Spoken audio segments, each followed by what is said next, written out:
आदिवासियों के बस्तियों में जाकर आरएसएस के लोग प्रचार कर रहे। छत्तीसगढ़ के सरगुजा एरिया में मोहन भागवत गए और वहां जाकर उन्होंने आदिवासियों के बस्तियों में जाकर कहना शुरू कर दिया कि आदिवासी हिंदू है। इस देश का संविधान आदिवासियों को हिंदू नहीं मानता, सुप्रीम कोर्ट आदिवासियों को हिंदू नहीं मानता। मोहन भागवत अगर आदिवासियों को हिंदू कह रहा है, संविधान सुप्रीम कोर्ट का विरोध कर रहा है, उसके ऊपर सुप्रीम कोर्ट के कंटेंट का, संविधान के द्रोह का, राजद्रोह का मुकदमा राष्ट्रपति मुर्मू को दायर करना चाहिए था। आदिवासियों को हिंदू बनाया जा रहा है। जैसे ही आदिवासी हिंदू बनते हैं, उनको मिलने वाले सारे अधिकार जो है वो खत्म हो जाएंगे। लागू करते हैं, एडमिनिस्ट्रेटिव पावर चली जाएगी। विरोध करते हैं तो इनके वोट नहीं मिलेंगे। अगर इनके वोट नहीं मिले तो प्रशासकीय सत्ता भी जाएगी और राजनीतिक सत्ता भी जाएगी। तो लागू करो या विरोध करो, ब्राह्मणों के लिए आरक्षण आज की स्थिति में गले की हड्डी बना हुआ है। ना निगल पाया ना थूक पाया। लाला, पंडित एन गुंडा, सेठ जी, भट्ट जी, लाट जी, आज लाला हमारे विरोध में, पंडित हमारे विरोध में, पूंजीवाद हमारे विरोध में, ये सारा विरोध में है। इसी के विरोध में लड़ाई लड़नी होगी।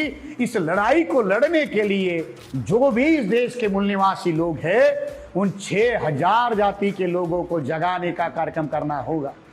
अगर आप इस देश के आरक्षण को, इस देश के संविधान को, इस देश के लोकतंत्र को बचाना चाहते हो, एक और एक ही तरीका है कि सारा मूल निवासी समाज को संगठित करके संगठित विद्रोह करने लायक समाज को बनाना है। जब ये मंडल कमीशन का मामला खड़ा हुआ तो एससी एसटी के लोगों ने ओबीसी के आरक्षण की लड़ाई लड़ी और मंडल के आरक्षण के आंदोलन को ताकत दी।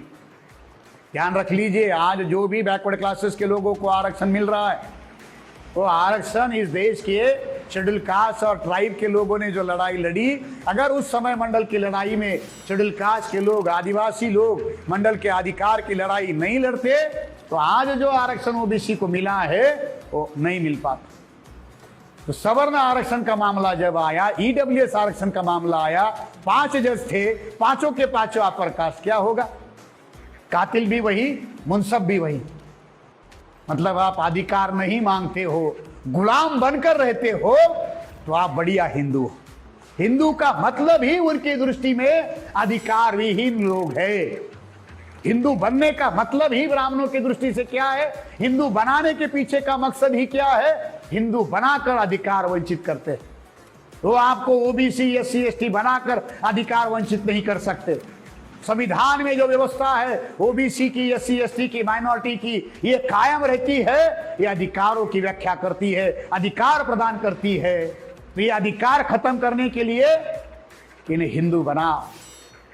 हिंदू बनते ही ये जातियां जैसे ही हिंदू बन जाती है, ये अपने ही अधिकारों के विरोध में खड़ी हो जाती है।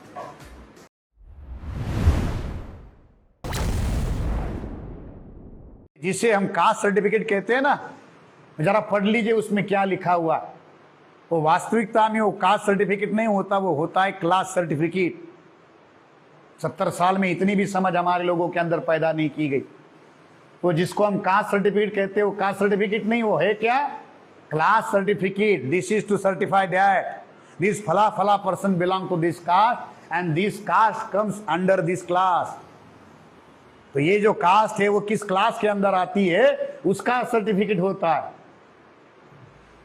तो मैं अपने समाज के रूप में, on the behalf of my society, मैं वो रिजर्वेशन ले रहा हूं। तो मैं अगर समाज के नाम पर ले रहा हूं तो मैं उस समाज का प्रतिनिधि हूं, ये कहकर अगर मैं ले रहा हूं, तो क्या मैं लेने के बाद में रिजर्वेशन से एडमिशन, स्कॉलरशिप, नौकरी लेने के बाद में वो रिप्रेजेंटेशन का काम कर रहा हूं? क्या उसकी लड़ाई लड़ने की कोई बात मैं कर रहा हूं? 95% लोगों ने रिजर्वेशन को एम्प्लॉयमेंट गारंटी के नाम में कन्वर्ट कर। स्टूडेंट्स क्या कर रहे रिजर्वेशन को लेकर? एडमिशन और स्कॉलरशिप, इसके अलावा और कोई मुद्दा है? साथियों, इस देश में महाराजा सयाजीराव गायकवाड़ ने बाबा साहब को स्कॉलरशिप दी और उस एक स्कॉलरशिप ने भारत का इतिहास बदल दिया। महाराजा सयाजीराव गायकवाड़ ने बाबा साहब अम्बेडकर को स्कॉलरशिप दिया और उस एक स्कॉलरशिप ने पूरे भारत का नक्शा बदल दिया, पूरे भारत का इतिहास बदल दिया।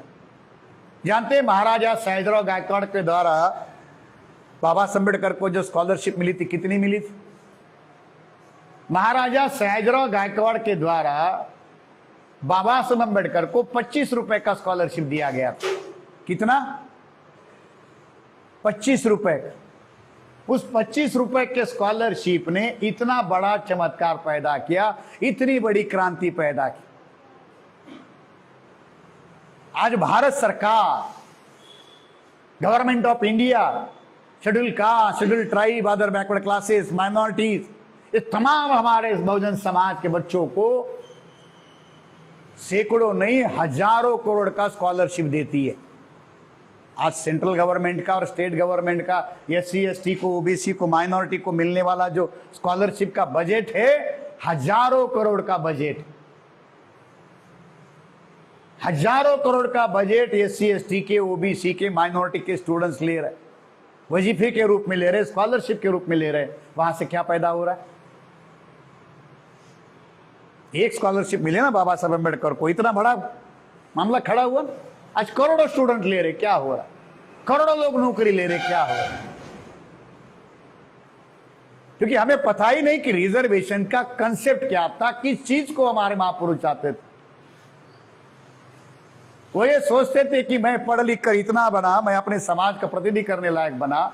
अगर ये हजारों लाखों लोग अगर पढ़ लिख कर समाज का नेतृत्व करेंगे तो मेरी समाज की तरफ आंख उठाकर देखने की किसी की हिम्मत नहीं होगी। इतना बड़ा ये कारवां मजबूत होगा। जिन लोगों ने ये रिजर्वेशन लिया, क्या उन्होंने इसके बारे में कभी सोचा कि अधिकार हमें क्यों दिया? लिया, मगर लेने के बाद कभी हमने अपने आप से पूछा कि भाई ये हमको क्यों मिला? कितना संघर्ष आरक्षण को हासिल करने के लिए हुआ।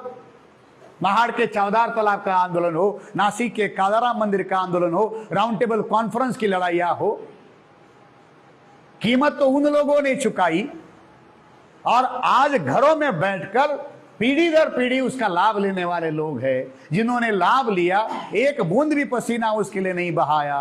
उन लोगों को पता है आरक्षण क्या है, क्यों मिला। उनको पूछो कि भाई आप ये आरक्षण ले रहे हो, आपने आरक्षण लिया तो आपने जिसके नाम से आरक्षण लिया उस समाज का प्रतिनिधि बनकर उसकी कोई लड़ाई लड़ने का काम आपने किया नहीं। और यही वजह है कि इतना लंबा विरासत होने के बावजूद भी हमारी आंखों के सामने हमारे अधिकारों को खत्म करने का काम होता है। आरक्षण लिया, नौकरी लिया, प्रमोशन लिया, सैलरी लिया, सब कुछ लिया, मगर जिसके लिए दिया था वो प्रतिनिधित्व का काम हमारे लोग नहीं करते। प्रतिनिधि का मतलब क्या है? किसी भी समाज का प्रतिनिधि कौन होता है? उस समाज का प्रतिनिधि किसको माना जाए? तो साथियों, किसी भी समाज का प्रतिनिधि उस समाज का बुद्धिजीवी वर्ग होता है। किसी समाज का प्रतिनिधि कौन होता है? उस समाज का बुद्धिजीवी। डॉक्टर है, इंजीनियर है, वकील है, प्रोफेसर है, कर्मचारी है, अधिकारी है, स्टूडेंट है, हाईली क्वालिफाइड है, मेरिटोरियस है, ये उस समाज के रिप्रेजेंटेटिव है। क्या ये जो समाज के प्रतिनिधि के रूप में जो लोग हैं, क्या वो समाज के प्रति ईमानदार है? अगर वो ईमानदार रहते तो आज हमारे समाज की ये परिस्थितियां होती नहीं होती। आरक्षण लागू हो गया 26 जनवरी 1950 को। उसी दिन से या उससे पहले से ब्राह्मण उसको सैबोटेज करने के काम में लगे। आरक्षण ने इस देश में जो संकट शासक वर्ग के लोगों के लिए तैयार किया, आज तक उससे बाहर वो निकल नहीं पाए। हमारे लिए रिजर्वेशन नौकरी है, मगर शासक वर्ग जानता है कि रिजर्वेशन केवल नौकरी नहीं, reservation is a share in power. Reservation is a share in power. It is a share in governing power. It is a share in governance. सत्ता में भागीदारी, सत्ता में हिस्सेदारी है। आरक्षण आपको कहां लेकर बिठाता है? सत्ता के भागीदार बनाता है। गवर्नेंस में, पॉलिसी मेकिंग में, जहां जहां इस देश की पॉलिसी बनती है, नीति निर्धारण तैयार होता है, उस सारे नीति निर्धारण के जीवन के सारे अंगों में आरक्षण आपको वहां लेकर जाता है। एक शासक वर्ग बनने की प्रक्रिया वहां से शुरू होती है। एक शासक वर्ग बनने की प्रक्रिया यहां से शुरू होती है, रास्ता है आगे बढ़ने का, अपने समाज को शासक बनाने का। ब्राह्मण ये जानता है कि इसी से शासक वर्ग तैयार होगा, इसी से आने वाले समाज का आंदोलन तैयार होगा। ये जो क्रेमिलियर रिजर्वेशन की वजह से जो बना है भारत का जो मिडिल क्लास जिसको हम ये कहते हैं, ये आरक्षण की वजह से बना हुआ। हमारे अपने समाज के अंदर ये जो अपर लेयर क्लास जो बना है, क्रेमिलियर क्लास बना है, वो आया कहां से? रिजर्वेशन से। ये संकट है ब्राह्मण, इसीलिए तो उसके विरोध में काम कर रहे। संकट क्या पैदा किया आरक्षण ने? अगर आरक्षण की नीति पर ब्राह्मण अमल करते, आरक्षण की नीति पर अगर ब्राह्मण अमल करे तो ब्राह्मणों को आरक्षण लागू करना पड़ेगा। आरक्षण अगर लागू किया तो एससी एसटी को, ओबीसी को नौकरियां देनी पड़ेगी। अगर आरक्षण की नीति को ब्राह्मण लागू करते हैं तो एससी एसटी को, ओबीसी को उनके आरक्षण के अनुपात में नौकरियां देनी पड़ेगी। तो 49.5% रिजर्वेशन को अगर वो लागू करते हैं तो ब्यूरोक्रेसी जो है ये ब्राह्मणों के हाथ से चली जाएगी। शाहू महाराज एक खास शब्द इस्तेमाल करते थे, ब्राह्मण ब्यूरोक्रेसी। शाहू महाराज के द्वारा एक खास शब्द इस्तेमाल किया, वो शब्द भारत में और किसी व्यक्ति के द्वारा इस्तेमाल नहीं हुआ, उसके निर्माता ही शाहू महाराज थे। ब्राह्मण ब्यूरोक्रेसी, ये केवल ब्यूरोक्रेसी नहीं है। शाहू महाराज कहते ये केवल ब्यूरोक्रेसी नहीं है, ये केवल नौकरशाही नहीं, ये ब्राह्मण ब्यूरोक्रेसी है। ये ब्राह्मणों के नियंत्रण वाला, ये सारा नियंत्रण वाला मामला है। अगर आरक्षण को लागू करो तो 50% नौकरियां ओबीसी को, एससी एसटी को देनी पड़ेगी। तो क्या होगा? भारत के आईएएस, भारत के आईपीएस, आईआरएस, सारा का सारा जो वर्टिकल स्ट्रक्चर है, कैबिनेट सेक्रेटरीट से लेके पंचायत का जो पटवारी या जो क्लर्क है, वहां तक अगर इसको लागू कर दिया जाए तो क्या होगा? 50% आरक्षण लागू होगा तो ब्यूरोक्रेसी ब्राह्मणों के हाथों से चली जाएगी। आज ये जो सिस्टम पर ब्राह्मणों का कब्जा है, ये कब्जा क्यों मजबूत है?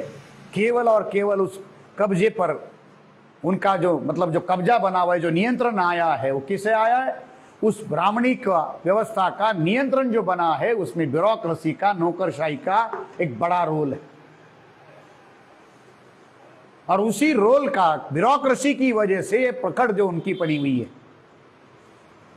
बीजेपी, कांग्रेस एससी एसटी के, ओबीसी के आदमी को एमएलए बनाएगी, एमपी बनाएगी, मिनिस्टर बनाएगी। ओबीसी का आदमी मिनिस्टर बनता है, स्टेट मिनिस्टर बनता है, कैबिनेट मिनिस्टर बनता है। मगर जब सरकार बनती है तो सरकार केवल मंत्री नहीं चलाते, सरकार एडमिनिस्ट्रेटिव ऑफिसर चलाते हैं। ओबीसी का आदमी मिनिस्टर है, कैबिनेट मिनिस्टर भी बनाया जाए तो कैबिनेट सेक्रेटरी ओबीसी का आदमी होता है। 90 के आंकड़े हमारे पास है, 2022 के आंकड़े हमारे पास है, मंडल कमीशन की रिपोर्ट लागू होने से पहले या मंडल कमीशन घोषित होने से पहले, और आज तक के भी आंकड़े हमारे सामने कि कितना इंप्लीमेंट। ब्यूरोक्रेसी पर ब्राह्मणों का कब्जा हो जाता है। अगर ये ब्यूरोक्रेसी हाथ से चली गई तो फिर ब्राह्मण इसके आधार पर राज नहीं कर पाएगा। ये संकट हो गया आरक्षण से, तो इसलिए आरक्षण को लागू नहीं कर सकता। दूसरा संकट है, आरक्षण का विरोध करे तो, अगर वो रिजर्वेशन का विरोध करता है तो रिजर्वेशन का विरोध करेंगे तो ओबीसी को, एससी एसटी को 85% लोगों को रिजर्वेशन मिलता है, तो इनके अधिकारों को विरोध करता है तो इनके वोट नहीं मिलेंगे। और अगर इनके वोट नहीं मिले तो इनके वोटों के बगैर राज्य सत्ता नहीं मिलेगी। लागू करते हैं एडमिनिस्ट्रेटिव पावर चली जाएगी, विरोध करते हैं तो इनके वोट नहीं मिलेंगे। अगर इनके वोट नहीं मिले तो प्रशासकीय सत्ता भी जाएगी और राजनीतिक सत्ता भी जाएगी। तो लागू करो या विरोध करो, ब्राह्मणों के लिए आरक्षण आज की स्थिति में गले की हड्डी बना हुआ है, ना निगल पाया ना थूक पाया। अब ब्राह्मणों ने इसका रास्ता बनाया। संविधान लागू होते समय ही एससी एसटी के रिजर्वेशन की व्यवस्था थी। 79 में मंडल कमीशन आया, मंडल कमीशन की प्रक्रिया चली, और जब ये मंडल कमीशन का मामला खड़ा हुआ तो एससी एसटी के लोगों ने ओबीसी के आरक्षण की लड़ाई लड़ी और मंडल के आरक्षण के आंदोलन को ताकत दी।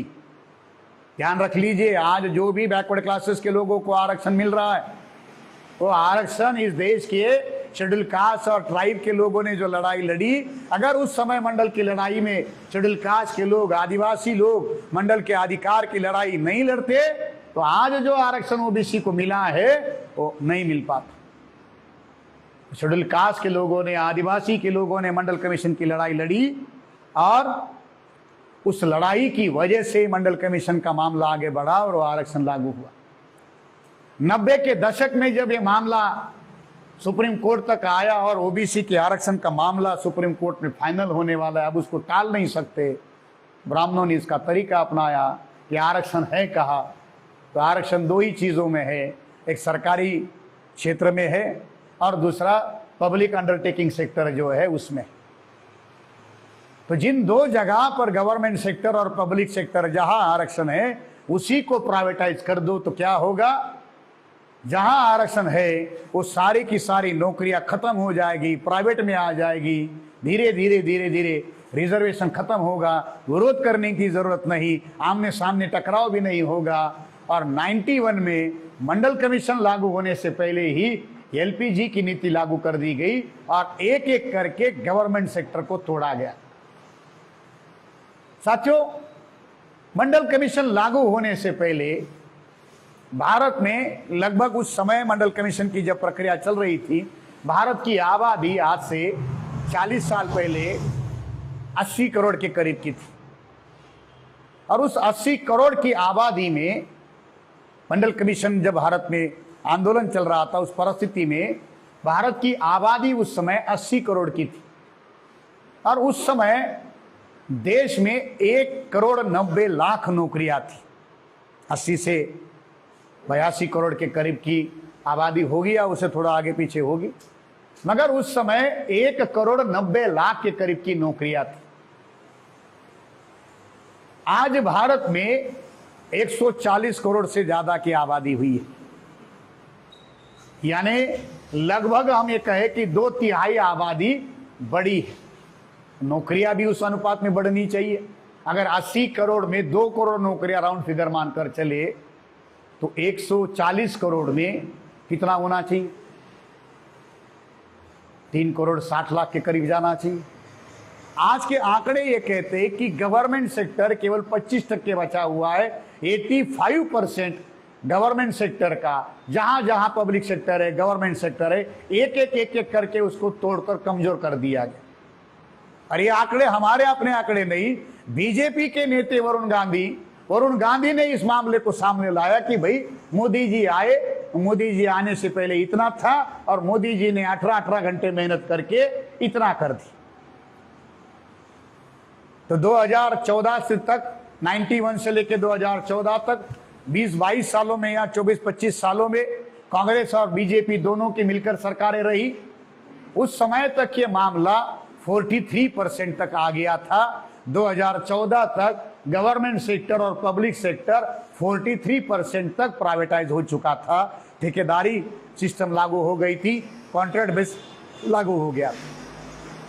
बराबर 20 साल पहले अटल बिहारी प्रधानमंत्री थे और अटल बिहारी ने पुरानी पेंशन योजना बंद कर दी।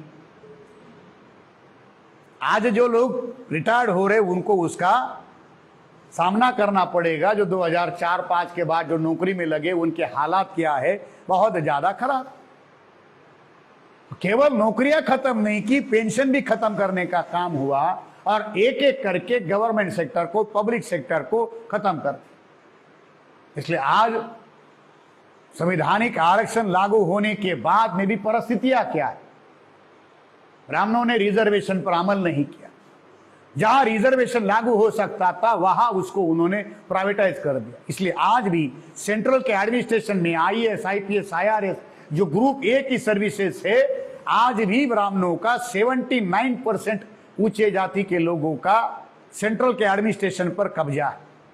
79% नौकरियां उनके कब्जे में।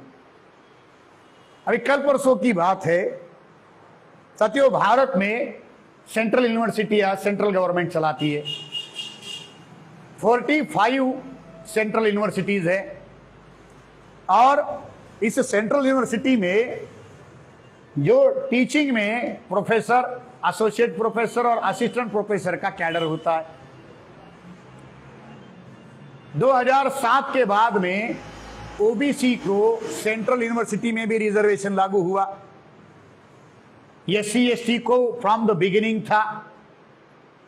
आज की परिस्थिति क्या है, पार्लियामेंट में ये आंकड़े आए, आरटीआई से ये जानकारी आई, सरकारी ये आंकड़े हैं कि 45 सेंट्रल यूनिवर्सिटी में शेड्यूल कास्ट, शेड्यूल ट्राइब और ओबीसी के कितने प्रोफेसर हैं। शेड्यूल कास्ट, शेड्यूल ट्राइब और ओबीसी के 45 सेंट्रल यूनिवर्सिटी में केवल 60 प्रोफेसर है। कितने? 45 में 60, यानी एक यूनिवर्सिटी के हिस्से में कितना आया? 1.25। 2 भी पूरा नहीं, एक यूनिवर्सिटी में 1.25 प्रोफेसर। 1.25 रुपए का दक्षिणा होता है ना, 1.25 रुपया। आदिवासी जिनके नाम पर ट्राइबल यूनिवर्सिटियां बनाई गई है, उस ट्राइबल यूनिवर्सिटी में भी कितने आदिवासियों के प्रोफेसर हैं? देश भर के 45 यूनिवर्सिटियों में 2% आदिवासियों के प्रोफेसर है, 7% शेड्यूल कास्ट के है, और 85% सेंट्रल यूनिवर्सिटी में प्रोफेसर्स के पद पर ब्राह्मणों का कब्जा है, सवर्णों का कब्जा है। अभी कल पार्लियामेंट में जवाब दिया गया कि पिछले 5 सालों में जिनके बस्तियों के अंदर लगातार प्रचार किया जा रहा है, हिंदू राष्ट्र का निर्माण होगा, हिंदू राष्ट्र का निर्माण होगा, हिंदू राष्ट्र बनाया जाएगा, ओबीसी के घरों में, एससी एसटी के घरों में जाकर प्रचार किया जा रहा है कि भारत को हिंदू राष्ट्र बनाने की प्रक्रिया शुरू है, हिंदू संविधान बन रहा है, अब तो संसद में भी सिंबल लग गया, हिंदू राष्ट्र बन गया, संविधान भी बन गया। इतना सारा प्रचार पिछड़ी जातियों के अंदर किया जा रहा है। वो पिछड़ी जाति के लोग, एससी एसटी के लोग जरा आंख खोलकर देखे कि हिंदू राष्ट्र के नाम पर क्या किया जा रहा है। अर्जुन मेघवाल लॉ मिनिस्टर है, उन्होंने पार्लियामेंट में जानकारी दी कि पिछले 5 सालों में 602 हाईकोर्ट में जजेस अपॉइंट किए गए। 602, उस 602 में एससी एसटी ओबीसी और माइनॉरिटी, ये अगर जोड़ दिया जाए तो एससी एसटी ओबीसी का 50% है, तो 602 में 50% कर लो तो ओबीसी के, एससी एसटी के कितने जज होने चाहिए? 300 होने चाहिए, कम से कम 300 होने चाहिए। 27% ओबीसी का आरक्षण है, तो 600 से 27% करो, कितना हो गया? 25% करो तो 150, और ऊपर वाला 2 जोड़ दो, 180 के करीब जाएगा। 72 है, 18 शेड्यूल कास्ट के, और 9 के करीब जो है वो आदिवासी है। 79% हाईकोर्ट के जजेस जो अपॉइंट किए गए ये अपर कास्ट, 2% माइनॉरिटी है। अब आप कहोगे कि हाईकोर्ट के जज से क्या फर्क पड़ता है? यही हाईकोर्ट के जज आपके आरक्षण के विरोध में फैसले सुना रहे। मध्य प्रदेश हो, छत्तीसगढ़ हो, झारखंड हो, महाराष्ट्र हो, बिहार हो, इन सारे राज्यों में आरक्षण के मामले हाईकोर्ट ने स्टे लगवाए हुए। अभी मध्य प्रदेश के हाईकोर्ट के ओबीसी के आरक्षण के केस को लेकर एक गुजर सुप्रीम कोर्ट गया और उसने इतनी डिमांड की, एक गुजर अधिवक्ता सुप्रीम कोर्ट गए और उन्होंने डिमांड की कि भाई हमें न्यूट्रल बेंच चाहिए। हमारे अधिवक्ता साथी यहाँ पर है, वो जानते हैं कि न्यूट्रल बेंच क्या होता है। डिमांड की कि भाई न्यूट्रल बेंच होना चाहिए। अब आरक्षण एससी एसटी के ओबीसी के लिए है, तो जब आरक्षण के मामले की सुनवाई हो तो जो आरक्षण के पीढ़ी जात दुश्मन रहे हैं वही लोग अगर आरक्षण के मामले में जज बनेंगे तो क्या करेंगे? सबूत चाहिए आपको। कल तक ब्राह्मण रिजर्वेशन के विरोध में मेरिट मेरिट मेरिट चिल्लाते थे, इफिशिएंसी का मुद्दा खड़ा करते थे कि आरक्षण से मेरिट खत्म होता है, आरक्षण से इफिशिएंसी खत्म होती है, कार्यक्षमता खत्म होती है, आरक्षण से सेकंड रेट नेशन तैयार होता है। आप जिनको आरक्षण देना चाहते उनके आंकड़े नहीं है, कोई कमीशन नहीं है। ट्रिपल टेस्ट की बात हाई कोर्ट सुप्रीम कोर्ट कहते थे। लगातार 70 सालों से जो सुप्रीम कोर्ट, जो हाई कोर्ट लगातार आरक्षण के विरोध की डफली बजा रहा था, ढोल पीट रहा था, वही सुप्रीम कोर्ट जब सवर्णों के आरक्षण का मामला उनके पास आया, आंख कान नाक सारा बंद करके बैठ गया। अब उनको मेरिट की कोई चिंता नहीं, अब उनको कार्यक्षमता की कोई चिंता नहीं, क्योंकि अपने नालायकों की व्यवस्था करनी है, अपने निकम्मे नालायक लोगों को नौकरी में भरना है। तो सवर्ण आरक्षण का मामला जब आया, ईडब्ल्यूएस आरक्षण का मामला आया, 5 जज थे, पांचों के पांचों अपर कास्ट, क्या होगा?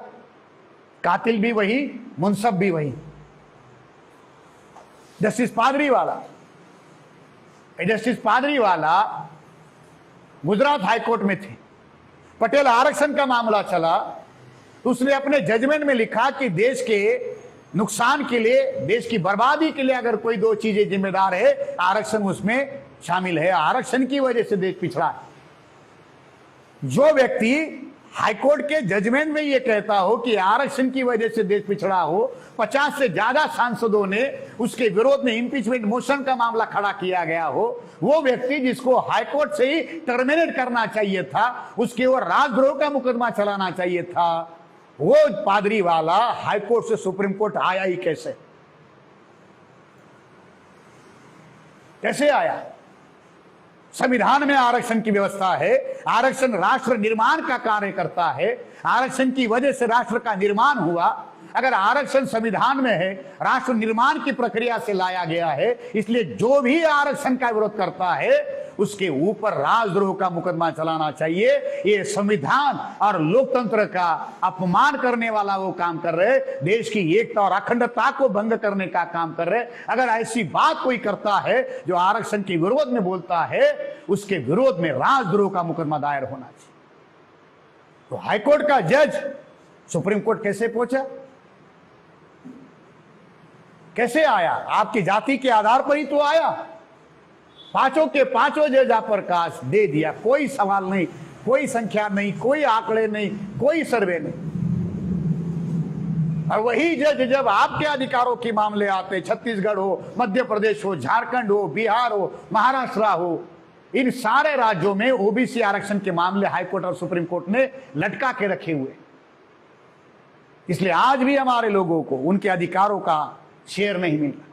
SC ST के प्रमोशन के मामले को उन्होंने लटका के रखा। और वो लोग हमारे बस्तियों में आकर प्रचार कर रहे, क्या हिंदू राष्ट्र निर्माण हो रहा है, हिंदू राष्ट्र निर्माण हो रहा है, हिंदू राष्ट्र निर्माण हो रहा है। अब जिनको हिंदू बनाकर कहा जा रहा है, उनको पता ही नहीं कि हिंदू राष्ट्र के नाम पर अधिकार छीनने का काम किया जा रहा है, उसको और ज्यादा गर्त में ढकेलने का काम किया जा रहा है। ये जो नशा फैलाया जा रहा है कि भारत को हिंदू राष्ट्र बनाया जा रहा है, भारत को ब्राह्मण राष्ट्र बनाया जा रहा है, हिंदू राष्ट्र नहीं, हिंदू राष्ट्र के नाम पर ओबीसी का, SC ST का समर्थन लेकर उनको दोबारा गुलाम बनाए रखने की साजिश की जा रही। प्राइवेटाइजेशन के विरोध में कोई बात हो रही देश में? अब बोलते कि कोई बड़ी कंपनी प्राइवेटाइज हो जाए तो ही प्राइवेटाइज होता है, ऐसे नहीं। आपको छोटा उदाहरण देकर समझाता। बंगाल में राशन का चावल दिया जाता है बीपीएल के लोगों को, क्या रेट है उसका? कैसे रुपए किलो से मिलता है? 2 रुपए किलो से मिलता। अब मान लो 2 रुपए किलो का चावल किसी गरीब ने खाया, घर में 4 लोग है, 5 लोग है, 4 लोगों का परिवार है, 1 किलो चावल बनाया, थोड़ा मांस बनाया और चावल और मांस खाया। 2 रुपए किलो का चावल 4 लोगों ने खाया, एक के हिस्से में कितना आया? 50 पैसा आया। 50 पैसा आया। 50 पैसे का चावल खाकर वो कलेक्ट्रेट में या आसनसोल में किसी सरकारी काम के लिए आया, जिला के काम में आया, हॉस्पिटल के काम में आया, कलेक्टर में किसी काम के लिए आया, कोर्ट में आया, और आने के बाद, यहां आने के बाद उसके पेट में दर्द हो गया, उसका पेट फूल गया और उसको टॉयलेट करने के लिए जाना है। तो 50 पैसे का चावल खाकर जो घर से निकला है, उसे आसनसोल में आने के बाद, वर्धमान में डिस्ट्रिक्ट हेडक्वार्टर पर जाने के बाद में अगर टॉयलेट करने के लिए जाना है तो कितना रुपया देना पड़ता है? हाँ, कितना देते हैं? 5 रुपया, 10 रुपया मिनिमम पकड़ कर चलो, 5 रुपया। इनकमिंग 50 पैसे का, आउट गोइंग का कितना। अब जिस देश में टॉयलेट का प्राइवेटाइजेशन हो गया हो, यूरिन का प्राइवेटाइजेशन हो गया हो, उससे नीचे और कुछ बचा? जमीन पर सबसे नीचे क्या है? टॉयलेट है। टट्टी से नीचे तो कुछ होता नहीं। अब जो टॉयलेट है उसका प्राइवेटाइजेशन हो गया, हवा में उड़ने वाला हवाई जहाज एयर इंडिया उसका भी प्राइवेटाइजेशन हो गया, पानी बेच दिया गया, सब कुछ बेच दिया, बचा क्या है? और कितना प्राइवेटाइजेशन बाकी है? ये सारा आपके अधिकारों को खत्म करने का काम कर। रिजर्वेशन खत्म होगा साथियों, उसके क्या परिणाम हुए? सबसे ज्यादा रिजर्वेशन जिन लोगों को मिलता है उनके ऊपर उसका प्रभाव पड़ा। प्राइवेट में नौकरियां है नहीं, तो जाति देखकर चमड़ा देख के लेने का काम होता है। अभी लॉकडाउन के दौरान 12 करोड़ लोग रोजगार से वंचित हुए। 12 करोड़ से ज्यादा कोविड के पीरियड में 12 करोड़ से ज्यादा लोगों के जॉब गए। जो लोग अच्छा खासा पैकेज पर काम कर रहे थे, छांटने की जब बारी आई, कंपनी को अपना स्टाफ कम करने की बारी आई, तो चुन चुनकर बैकवर्ड जाति के लोगों को निकाला गया और उनको कट ऑफ कर दिया गया। जिसको कट ऑफ नहीं कर सकते थे उसका पे स्लैब जो था वो कम कर दिया कि भैया तुमको इतना दे सकते, इससे ज्यादा नहीं दे सकते, करना है तो कर। एक बीमारी 12 करोड़ लोगों को बेरोजगार करके चली। आज इसका सबसे ज्यादा बुरा असर हमारे ऊपर है। एजुकेशन खत्म हो गया, केजी से लेके पीजी तक का एजुकेशन प्राइवेटाइज हो गया। ये जो न्यू एजुकेशन बिल लाया गया है, ये शिक्षा देने का नहीं, तो जो लोग शिक्षा लेने लायक है उसको भी शिक्षा से वंचित करने का, खत्म करने का मामला है। पूरी तरह से पूंजीवाद को, कैपिटलिज्म को ध्यान में रखकर ये मामला खड़ा कर दिया गया। तो रिजर्वेशन खत्म हो गया, रिजर्वेशन खत्म हो गया, नौकरियां खत्म हो गई, पढ़ने की प्रेरणा खत्म हो गई, क्योंकि पढ़ेंगे क्यों, नौकरी मिलने वाली नहीं, तो पढ़कर करना क्या है। एक समय था कि गांव का पढ़ा लिखा आदमी, गांव की प्रेरणा था, ये देखो पढ़ो तो उसके जैसा पढ़ो। आज क्या हो रहा है, गांव का सबसे ज्यादा पढ़ा लिखा बेरोजगार है, तो गांव के लोग आते जाते उसको ताना मारते, क्या कर लिया इसने पढ़ लिख। इसलिए चपरासी की भी पोस्ट हो, रांची में कोर्ट में चपरासी का पोस्ट डॉक्टरों ने अप्लाई किया, इंजीनियरों ने अप्लाई किया, पीएचडी होल्डर ने अप्लाई कर लिया। चपरासी की पोस्ट के लिए कोई डॉक्टर अप्लाई कर रहा है, कोई इंजीनियर अप्लाई कर रहा है, कोई पीएचडी स्कॉलर अप्लाई कर रहा है। और मान लो चपरासी का सिलेक्शन हो गया, एक 12वीं पास चपरासी हो गया, और एक ग्रेजुएट इंजीनियर या ग्रेजुएट जिसने एमफिल किया है, पीएचडी किया है, कोई डॉक्टर है, कोई इंजीनियर है, कोई भी उसके बराबरी में चपरासी बन गया, क्लर्क बन गया, क्लास 4 की पोस्ट बन गया, क्लास 3 क्लास 4 की पोस्ट बन गया। दोनों एक ही टेबल पर है। जब चपरासी उस इंजीनियर को देखेगा, देखकर मन ही मन में हंसेगा, अच्छा हुआ मेरे बाप ने मुझे ज्यादा पढ़ाया नहीं। मन ही मन में क्या सोचेगा, अच्छा हुआ मेरे बाप ने मुझे ज्यादा पढ़ाया नहीं तो पढ़ लिख कर मैं भी इसके जैसा ही इंजीनियर बनता और यही काम करता। और इंजीनियर चपरासी को देखकर क्या सोचता होगा, साला झक मार ली मैंने, इतना पढ़ाई क्या। सबसे ज्यादा बेरोजगारी हमारे लोगों के अंदर पैदा कर दी। आप जानते पाकिस्तान से 3 गुना ज्यादा बेरोजगारी भारत में। जो लोग 3 साल पहले कश्मीर में प्लॉट खरीदने वाली पोस्ट डाल रहे थे ना, इनके अंदर ये नशा भरा दिया गया था कि हिंदू हिंदू हिंदू हिंदू का। जो लोग 3 साल पहले कश्मीर में प्लॉट लेने की पोस्ट डाल रहे थे, उन्हीं लोगों को पूछो जरा, आधा किलो टमाटर तो लेके आओ। कश्मीर में पोस्ट डालने वाले लोगों की औकात आधा किलो टमाटर खरीदने की मोदी जी ने नहीं छोड़ी, तो कश्मीर में प्लॉट लेने का पोस्ट डाल रहे। ये सारा संकट साथियों हमारे लिए खड़ा किया है। इसलिए इन चीजों को हमें जानने समझने की जरूरत है। ये एलपीजी, लिबरलाइजेशन, प्राइवेटाइजेशन, ग्लोबलाइजेशन, ये पूरी तरह से इस देश की एकता, अखंडता और इस देश के मूल निवासियों को गुलाम बनाने के लिए लाया गया। मणिपुर ऐसे नहीं जल रहा। आज इस देश के शासक वर्ग के गन पॉइंट पर आदिवासी लोग हैं। ये मत समझ लीजिए कि मामला केवल मुसलमानों का है। मुसलमानों से भी ज्यादा आज देश में शासक वर्ग के गन पॉइंट पर अगर कोई है तो आदिवासी है, क्योंकि आदिवासियों के पास आज देश की अकूत संपदा बची है। उनके जल, जमीन, जंगलों में जो अकूत संपदा है, वो सारी की सारी अकुद संपदा, माइंस, मिनरल्स, उनके जंगलों में मिलने वाली सारी संपदा, वो सारी की सारी संपदा, जल, जमीन, जंगल आदिवासियों से ये लोग छीनना चाहते। और इसी के लिए मणिपुर को जलाया जा रहा है, इसीलिए आदिवासियों के ऊपर एट्रोसिटीज की जा रही। और ये सारा करने से पहले क्या किया? आदिवासियों के ऊपर अन्याय अत्याचार करने से पहले, ये सारा कांड शुरू करने से पहले आदिवासी से ही एक महिला को राष्ट्रपति बना दिया। ये सारा करने से पहले बीजेपी ने क्या किया?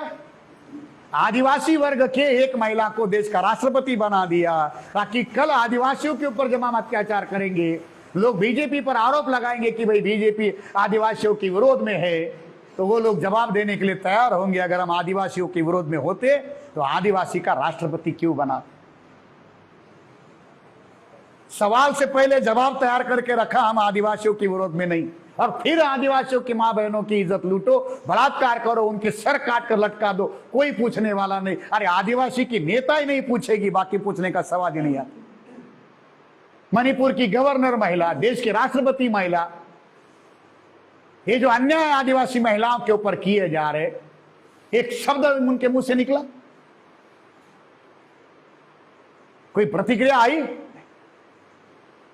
तो आदिवासियों को गन पॉइंट पर लिया जा रहा है। ये जो यूनिफॉर्म सिविल कोड जो लाया जा रहा है, प्रचार में ये लाया जा रहा है कि यूनिफॉर्म सिविल कोड मुसलमानों के विरोध में होगा, मुसलमानों के विरोध में होगा, मुसलमानों के विरोध में होगा।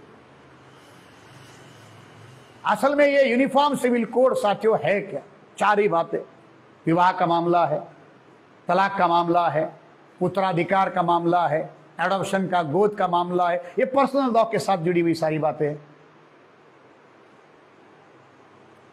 अब इस यूनिफॉर्म सिविल कोड का प्रचार मुसलमानों के विरोध में किया जा रहा है।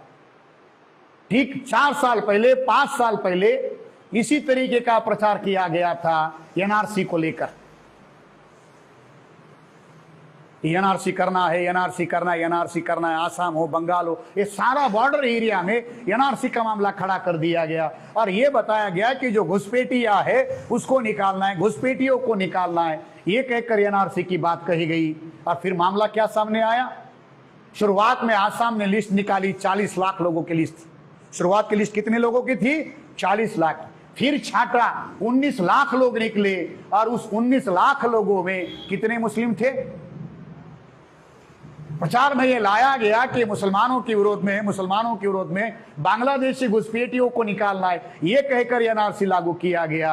और 19 लाख में केवल और केवल 14 लाख नॉन मुस्लिम थे। केवल 14 लाख, बाकी सारे मुस्लिम। नॉन मुस्लिम 14 लाख, 5 लाख मुस्लिम थे, 14 लाख नॉन मुस्लिम थे। नॉन मुस्लिम का मतलब नंबर 1 पर शेड्यूल कास्ट, नंबर 2 पर आदिवासी, पिछड़े जाति के लोग जो कारगिल में लड़े। आज कारगिल विजय दिवस के रूप में मनाया जाता। जो कारगिल में लड़े उसके जवान का परिवार भी एनआरसी के लिस्ट में था। कल जो मणिपुर में कांड हुआ, उस कांड में भी जो सिपाही लड़े थे उनके परिवारों पर अत्याचार किए गए। अरे आप जिसको भारत माता कहते हो, उस भारत मां को बचाने के लिए ये लोग वहां लड़े, और उनके परिवारों के साथ आप ये व्यवहार कर रहे हो। एनआरसी के समय में भी ये बोला गया था कि ये मामला मुसलमानों के विरोध में है। हकीकत क्या हुई? 14 लाख लोग उसमें नॉन मुस्लिम निकले। वो सारे के सारे नॉन मुस्लिम लोगों ने क्या पीड़ा झेली, कितनी परेशानियां उनकी हुई, आज तक उसकी कोई सुनवाई नहीं है। उसी तरीके से ये यूनिफॉर्म सिविल कोड का मामला है, प्रचार में लाया जाएगा, मुसलमानों के विरोध में है, और इसकी शिकार होंगे आदिवासी। आदिवासियों को कस्टमरी लॉ लागू है। भारत के चैप्टर 3 में, फंडामेंटल राइट्स में, आर्टिकल 13 में जो भी कस्टम्स है, ट्रेडिशन है, उसको लॉ का, विधि का रूप माना गया है। इस देश के संविधान ने, सुप्रीम कोर्ट ने आदिवासियों को इतने ज्यादा अधिकार दिए कि भारत सरकार का कानून, सुप्रीम कोर्ट का कानून, हाई कोर्ट का कानून भी आदिवासियों के जंगलों में लागू नहीं हो सकता अगर आदिवासियों की उसके लिए सहमति ना हो। 5वीं अनुसूची, 6ठी अनुसूची, सारा का सारा आदिवासियों के अधिकारों से मामला भरा पड़ा है, और वो सारे अधिकार छीन कर उनको दोबारा गुलाम बनाने की बात चल रही है। क्या आदिवासियों को इस साजिश की कोई जानकारी है? आदिवासियों के बस्तियों में जाकर आरएसएस के लोग प्रचार कर रहे। छत्तीसगढ़ के सरगुजा एरिया में मोहन भागवत गए और वहां जाकर उन्होंने आदिवासियों के बस्तियों में जाकर कहना शुरू कर दिया कि आदिवासी हिंदू है। इस देश का संविधान आदिवासियों को हिंदू नहीं मानता, सुप्रीम कोर्ट आदिवासियों को हिंदू नहीं मानता। मोहन भागवत अगर आदिवासियों को हिंदू कह रहा है, संविधान सुप्रीम कोर्ट का विरोध कर रहा है, उसके ऊपर सुप्रीम कोर्ट के कंटेम्प्ट का, संविधान के द्रोह का, राजद्रोह का मुकदमा राष्ट्रपति मुर्मू को दायर करना चाहिए था। आदिवासियों को हिंदू बनाया जा रहा है। जैसे ही आदिवासी हिंदू बनते हैं, उनको मिलने वाले सारे अधिकार जो है वो खत्म हो जाएंगे, उसकी पहचान ही खत्म हो जाएगी, अधिकार खत्म हो जाएगा। शेड्यूल कास्ट के साथ में भी यही धोखा होगा, बैकवर्ड क्लासेस के लोगों के साथ में भी यही धोखा होगा। ये सारा मामला इस देश के मूल निवासियों के विरोध में। यूनिफॉर्म सिविल कोड कोई यूनिफॉर्मिटी लाने के लिए या इस देश में किसी को अधिकार देने के लिए नहीं बनाया गया। जिनको चिंता है यूनिफॉर्म, मोदी जी ने भोपाल में बड़ा लंबा, ये घर में 2 कानून लागू नहीं हो सकते। मणिपुर आपके घर से बाहर है, मणिपुर आपके घर से बाहर है, वहां आपकी ही बेटियों पर बलात्कार हो रहा है, आपकी ही बेटियों को नंगा घुमाया जा रहा है। क्या कार्रवाई की आपने अब तक? अरे आप अपने ही परिवार की महिलाओं को न्याय नहीं दे पा रहे। 2019 के लोकसभा के चुनाव का इलेक्शन एफिडेविट नरेंद्र मोदी का पढ़ लीजिए, 14 का पढ़ लीजिए। 2019 के लोकसभा के एफिडेविट में उन्होंने अपनी पत्नी का उल्लेख किया कि भाई मेरी पत्नी है, उसका नाम लिख। फिर सारे कॉलम आप पढ़ लीजिए, पैन कार्ड लिखा पड़ता है, उसके डिटेल, उसकी एसेट, उसकी लायबिलिटी, सारा लिखना पड़ता।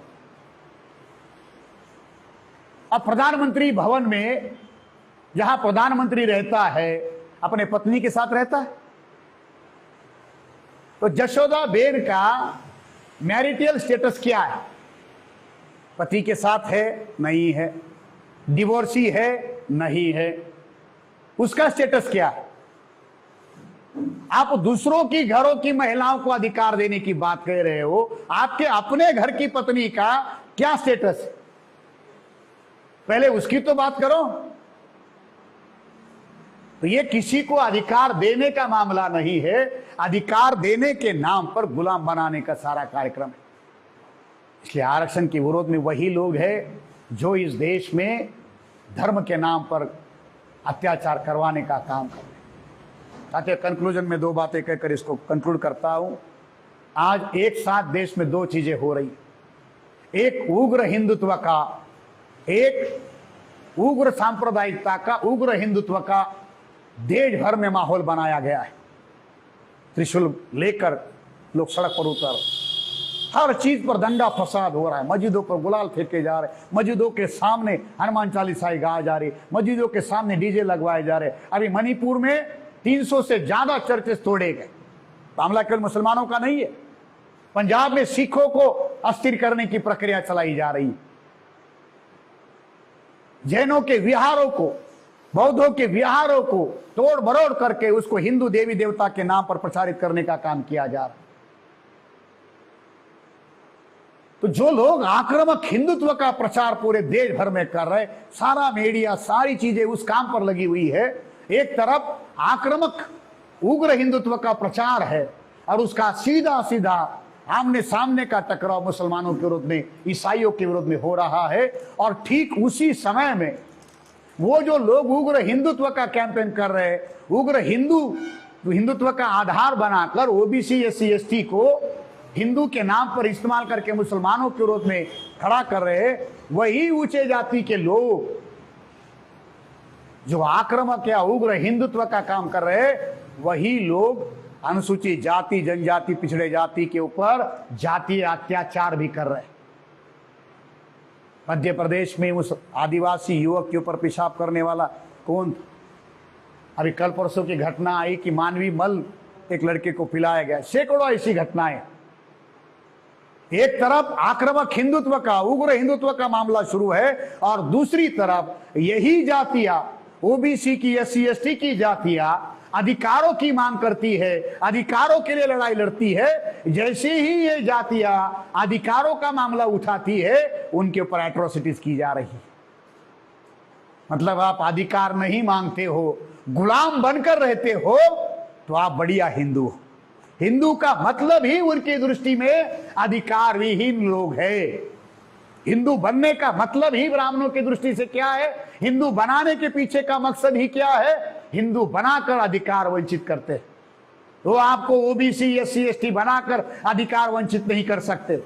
संविधान में जो व्यवस्था है ओबीसी की, एससी एसटी की, माइनॉरिटी की, ये कायम रहती है। ये अधिकारों की व्याख्या करती है, अधिकार प्रदान करती है। तो ये अधिकार खत्म करने के लिए इन्हें हिंदू बनाओ। हिंदू बनते ही ये जातियां जैसे ही हिंदू बन जाती है, ये अपने ही अधिकारों के विरोध में खड़ी हो जाती है। जब ये जाति अधिकारों की मांग करती है, एट्रोसिटी करो, डर का माहौल पैदा करो। इस देश में शादी की बारात के लिए हाईकोर्ट में जाना पड़ता हो। एक शेड्यूल कास्ट के दूल्हे को अपनी शादी की बारात के लिए हाईकोर्ट में जाना पड़ता हो कि भाई मुझे अपने गांव में शादी की बारात निकालनी है, हाईकोर्ट में एप्लीकेशन करना पड़ता हो, कलेक्टर के पास जाना पड़ता। उस देश में लॉ एंड ऑर्डर का क्या हाल बना होगा। इसलिए साथियों, जो लोग हमारे बस्तियों में आकर उग्र हिंदुत्व का प्रचार कर रहे, वही लोग मौका मिलते ही हमारे ऊपर ही अन्याय अत्याचार करने के लिए अपना असली चेहरा सामने लेकर आते। इसलिए हमें इन सारी चीजों को ध्यान में लगकर अपनी लड़ाई का मामला निर्धारित करना होगा। हमारी लड़ाई, उस लड़ाई का पूर्व सूत्र निर्धारित है। ज्योतिराव फुले जी ने कहा था कि आने वाले समय में ये एलपीजी तुम्हारा सत्यानाश करेगा। 1848 में ज्योतिराव फुले जी ने एलपीजी का विरोध किया था। वो एलपीजी क्या था? लाला, पंडित यानी गुंडा, सेठ जी, भट्ट जी, लाट जी।